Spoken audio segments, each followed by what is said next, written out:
మొన్న జరిగిన సార్వత్రిక ఎన్నికల్లో కూటమి ప్రభుత్వం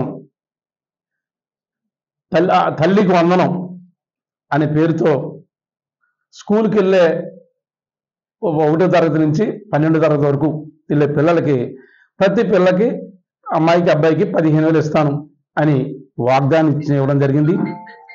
గత ప్రభుత్వం మన మాజీ ముఖ్యమంత్రి జగన్మోహన్ గారు అమ్మఒడి పథకం ద్వారా పేద బడుగు బలహీన వర్గాలందరికీ ఒక్కొక్క కుటుంబంలో ఉన్న తల్లికి ఒక్కొక్కరికి 15 అంటే కుటుంబానికి ఒకరికి 15 ఇవ్వడం జరిగింది. కానీ వాళ్ళ దాని కాదని చంద్రబాబు నాయుడు గారు కూటమి ప్రభుత్వం అంటే ఆ ఇంట్లో ఒకళ్ళుంటే 15,000, ఇద్దరుంటే 30,000, ముగ్గురుంటే 45, నలుగురుంటే 60,000 అని పేరు ఒక్కొక్కరు చెప్పి అందరికీ ఇస్తారని చెప్పి మాటల గాడి చేయడం జరిగింది. దాన్ని నమ్మి దాన్ని చాలా మంది ఓట్లు వేయడం జరిగింది. కానీ వాళ్ళ ఎలక్షన్ అయిపోయాక దాన్ని మార్చి ఇవాళ ఒక జీవోని రిలీజ్ చేశారు. 29 జీవోని రిలీజ్ చేసి ఇవాళ ఆ తల్లికి ఇచ్చేదానికి పెట్టారు తప్ప విద్యార్థికి అని కాకుండా తల్లికి ఇస్తానని చెప్పడం జరిగింది. అంటే జీవోలో 29 జీవో అంటే అంటే ఏ విధంగా మోసం చేస్తున్నారు అంటే ప్రజలు గమనిస్తున్నారు. కాకపోతే తప్పుడు వాగ్దానాలతో అంటే ఆల్రెడీ చంద్రబాబు నాయుడు గారికి వెన్నతో పెట్టిన విద్య ఇది. గతంలో 2014 కూడా ఇదే టైపు రాజకీయం చేసి ఆ అబద్ధ వాగ్దానాలతో చేసి సుమారుగా 4 సంవత్సరాలు 6 నెలల పాటు కూడా ఏం చేయకుండా ఆ కారణ మరలా నేను ఉద్ధరించేస్తే ఆ రోజు నమ్మలే. అదే పరిస్థితి ఇవాళ వచ్చే పరిస్థితి ఉంది. ఎందుకంటే మా ఇచ్చిన వాగ్దానాలు నెరవేర్చకుండా మాట ఇచ్చింది చేయకుండా చేయడంతో ఇవాళ జగన్మోహన్ గారు సుమారుగా పరిపాలన చేసిన 5 సంవత్సరాల్లో 26,000 కోట్లు అంటే సంవత్సరానికి 6,300 కోట్లు 6,400 అది యావరేజ్గా 26,000 కోట్లని మన అమ్మఒడి ద్వారా పేద బడుగు ప్రజలకు ఇవ్వడం జరిగింది. కానీ వాళ్ళ కూటమి ప్రభుత్వంలో అంటే ముగ్గురు అందరూ కూడా ఎందుకంటే బీజేపీ అవ్వచ్చు, మన పవన్ కళ్యాణ్ అవ్వచ్చు, చంద్రబాబు గారు ముగ్గురు కూడా వాగ్దానాలు ఇచ్చారు. కానీ మొన్న ఏదో వీడియో చూసా బీజేపీ మన పురంధేశ్వరి గారు అంటుంది నాకేం సంబంధం లేదు, అది మన ఇచ్చిన వాగ్దానాలు నాకు సంబంధం లేదు, అది మీరే అడిగింది చెప్పడం విడ్డూరంగా ఉంది. అంటే మరి అధికారం సరిదిద్దుకున్నాక నాకు సంబంధం లేదు అంటే మరి కూటమిలో ఉన్నది మీరు లేరా? కూటమిలో ఉన్న కూటమి గురించే కదా. లేదా బీజేపీకి ఆంధ్రప్రదేశ్లో ఎప్పుడైనా ఒక సీట్ ఎప్పుడైనా వచ్చిందా? లేదు. కానీ ఎంపీలు ఎప్పుడైనా వచ్చినా రావు. కానీ వాళ్ళు ఎందుకు వచ్చినాయి? కూటమిలో కలిసి మీరు అందరూ కలిసి కూటమిగా కలిపి రావడం వల్ల జరిగింది.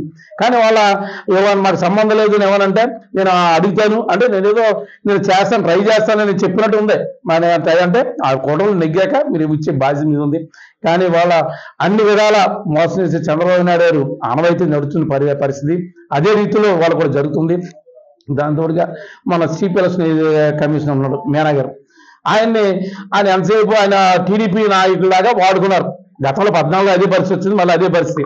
ఇవాళ ఆయన కూడా 3 శాఖలని మన ప్రిన్సిపల్ సెక్రటరీని చెప్పారు. శాఖలను ఆయన గనుల శాఖ కూడా ఉంది, రెవెన్యూ శాఖ కూడా ఉంది, ఇంకొకటి ఎక్సైజ్ శాఖ, 3 శాఖలు అంత అవసరమా?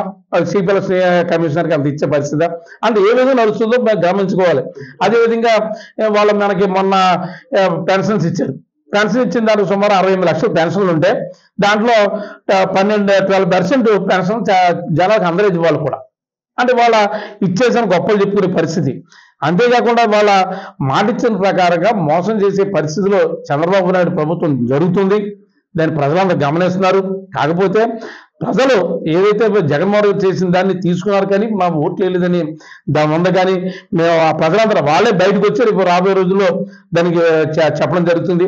అంతేగాని ఇదే కాకుండా జగన్మోహన్ గారి మీద అదేవిధంగా పోలీసు డిపార్ట్మెంట్ మీద డాక్టర్స్ మీద మన కేసులు పెట్టారు. మాజీ మన ఎంపీ గారు రఘురామకృష్ణరాజు గారు ఆ రోజు 70 రోజుల తర్వాత కేసు పెడితే దాన్ని సుప్రీంకోర్టు తోసిపుచ్చింది, తీసేసింది. ఏది లేకపోయినా ఇవాళ మరలా 3 సంవత్సరాలు అయిపోయాక దాన్ని బయటికి తీసి సుప్రీంకోర్టులో క్లోజ్ అయిందాన్ని బయటికి తీసి వాళ్ళు మళ్ళా జగన్మోహన్ గారి మీదనో వీళ్ళందరి మీద కేసులు కడుతున్నారు. అంటే ఇప్పుడు ఎవరి స్వావలంబన చేయడం వరకు ఎవరిని మీరు కాపాడడం వరకు ఇది చేస్తున్నారు. అంటే ఎవరు గొప్పగా చేయడం వరకు చేస్తున్నారు. అంటే ఇప్పటికే రాష్ట్రంలో సుమారు 15 రోజులు అయింది అధికారం కాబట్టి, అంటే 15 రోజులు అవుతుంది. చూస్తే రోజు అరాచకాలు, దౌర్జన్యాలు, ఎదురిస్తే కొట్టడం, ఏదో మన ఇంచుమించుగా నిన్న మార్నింగ్ చూసా ఎందుకంటే ఒక దాని మీద అంటే జగన్మోహన్ గారి లోకల్ ఎమ్మెల్యేది స్టోన్ ఉందంట రైతు భరోసా సెంటర్, అది అర్జెంట్ తీసేయండి అంటున్నాడు. అంటే ఏదైనా దాని ఉన్నదన్న ప్రభుత్వం కదా, దాన్ని తీసేయమని ఉందా? అది చేయొచ్చా? మరి ఎవరు ఏంటి అర్థమవుతుంది ఈ పరిస్థితి? దౌర్జన్యం చేయడానికి, అరాచకాలు చేయడానికి వాళ్ళ పెట్టింది పేరు ఒక తెలుగుదేశం ప్రభుత్వం. గత నుంచి కూడా అది జరుగుతుంది. కానీ వాళ్ళు చూస్తే గత 5 సంవత్సరాల్లో జగన్మోహన్ గారి పరిపాలనలో ఎక్కడా కూడా ఈ దౌర్జన్యాలు ఎక్కడ జరగలే. ఎందుకంటే పేరుకి చెప్పి వాళ్ళు ఇష్టాసారంగా చేసుకునే పరిస్థితి చంద్రబాబు నాయుడు గారికి ఉంది. కానీ వాళ్ళ అర్థమైన పరిస్థితిలో కొన్ని ఎందుకు జరిగిందో జరిగి ఉంటుంది. మరి ముఖ్యంగా ఇవాళ సుమారుగా దేశంలో 543 ఎంపీలు ఉంటే దాంట్లో 104 ఎంపీలు కూడా ఈవీఎంల ప్రాబ్లం అని చెప్పుకోవడం జరిగింది. ఏదే జరిగినా నెగ్గినప్పుడు చక్కని పరిపాలించాలి. అంతేగాని ఓటమి గెలుపు సహజంగా తీసుకుని మన ప్రజలు మమ్మల్ని గెలిపించారు కనుక మాకు చక్కని పరిపాలన అందించాలి అంతే చూడాలి తప్ప మాకు అధికారం జాగిచ్చాం కాదు, మేమే పరిపాలన, మేమే రాజులు, మాకు ఎదురు చెప్పేది లేదు అని మూర్ఖంగా పరిపాలించే పరిస్థితి రాకూడదు. ఏదేం జరిగినా ఇవాళ ఆంధ్ర రాష్ట్రంలో జగన్మోహన్ గారు వెనకాల 40% ఓట్లు వచ్చిన ప్రజలు ఉన్నారు. అదే రీతిలో మేమంతా దాన్ని పోరాటం చేసి ముందుకు తీసుకెళ్తాం. దాన్ని మీరంతా దాన్ని చిత్తశుద్ధితో ఉన్నాం కనుక దానికి అంతా ప్రజలందరూ సపోర్ట్ చేస్తామని తెలియజేస్తాం.